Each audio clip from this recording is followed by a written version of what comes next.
Hey guys, let's get more news from Steelers, but first, don't forget to subscribe to the channel and leave your like. JJ Watt on Brothers DPOY snub, it still just boggles my mind. We are a week removed from the 13th annual NFL Honors, which was held last week in Las Vegas ahead of Super Bowl 58. However, three-time NFL Defensive Player of the Year JJ Watt is still baffled that his younger brother TJ did not win his second DPOY award. There's a ton of great pass rushers in this league. There's a ton of great defensive players in this league, and there's a ton of great talent in this league, JJ Watt said on The Pat McAfee Show. I'm not saying that anybody else is not great. I'm just simply looking at the literal facts, and it still just boggles my mind. Browns DE Myles Garrett was named the 2023 NFL Defensive Player of the Year over TJ Watt, who had more tackles, 68, sacks, 19, passes defensed, 8, interceptions, 1, fumble recoveries, 3, and touchdowns, 1, than him this season.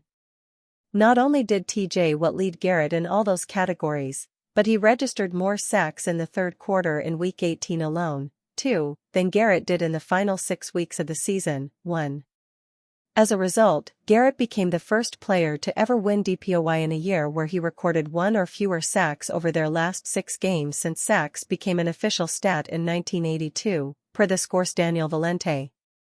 TJ Watt has since been heavily criticized for playing hooky from the ceremony after becoming aware he came up short of winning the award once again before it was officially announced.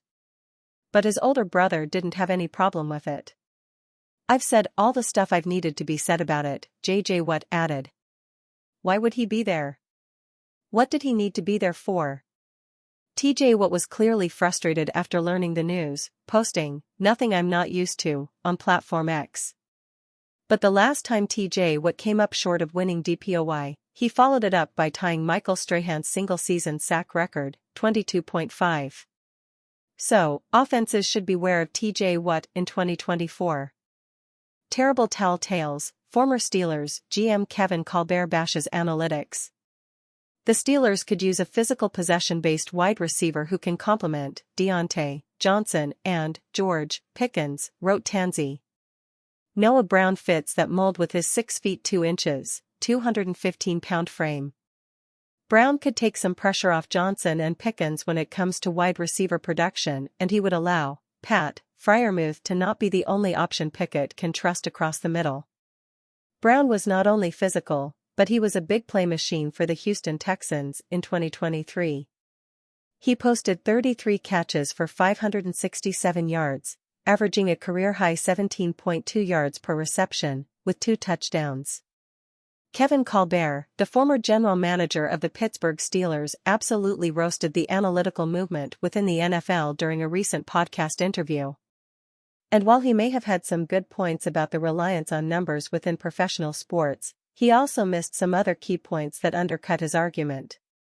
According to Steelers Depot, Colbert was asked during an appearance on the North Carolina Athletic podcast whether or not he believes analytics are too prevalent in the modern NFL game. "I do," Colbert said. "At the end of my career with the Steelers, obviously it came into play, and I used to encourage our younger scouts and say, keep me up to date. Tell me what I'm missing. We had analytics people, and I used to challenge them.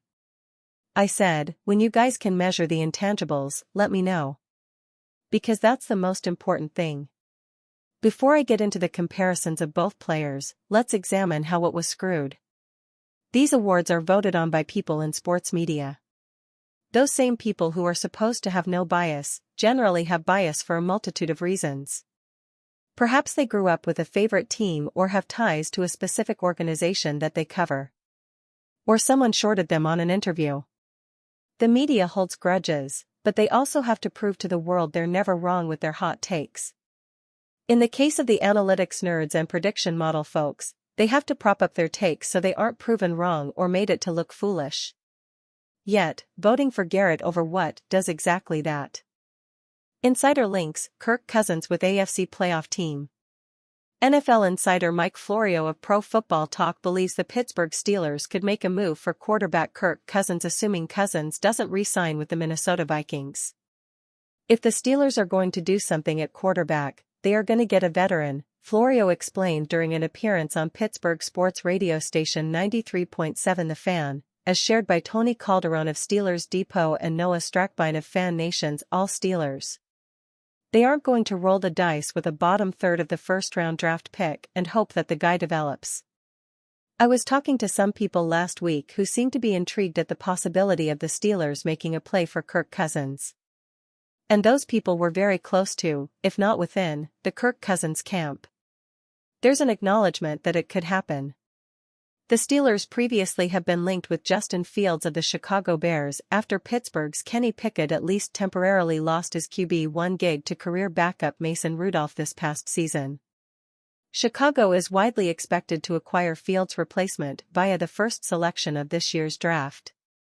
ESPN's Dan Graziano mentioned that Cousins' contract voids after the deadline for teams to use their franchise tags, meaning Minnesota can only stop the signal caller from reaching free agency by signing him to an extension before March 12. While the 35-year-old seems willing to stay with the Vikings, his NFL home since 2018, it was suggested when the Atlanta Falcons were speaking with Bill Belichick that Cousins could join Belichick in Atlanta. Atlanta ultimately hired Raheem Morris over Belichick. On Wednesday, new Falcons offensive coordinator Zach Robinson told reporters that all options are on the table regarding the club's quarterback situation. The Falcons and the Steelers are the two teams that I think the Cousins camp is keeping an eye on, Florio added during the radio segment. For what it's worth, Florio has repeatedly hinted that San Francisco 49ers head coach Kyle Shanahan could replace Brock Purdy atop the depth chart with Cousins this spring. Shanahan was Cousins' offensive coordinator with Washington in 2012 and 2013, and Purdy's up-and-down playoff performances could cause his coach to consider looking for an upgrade after Shanahan wanted to sign Tom Brady last offseason. In short, Minnesota has less than a month to convince Cousins to stick around while knowing that interested clubs could give him a ring as soon as March 12. And you fan, what do you think of the Kirk Cousins situation? Leave your opinion in the comments.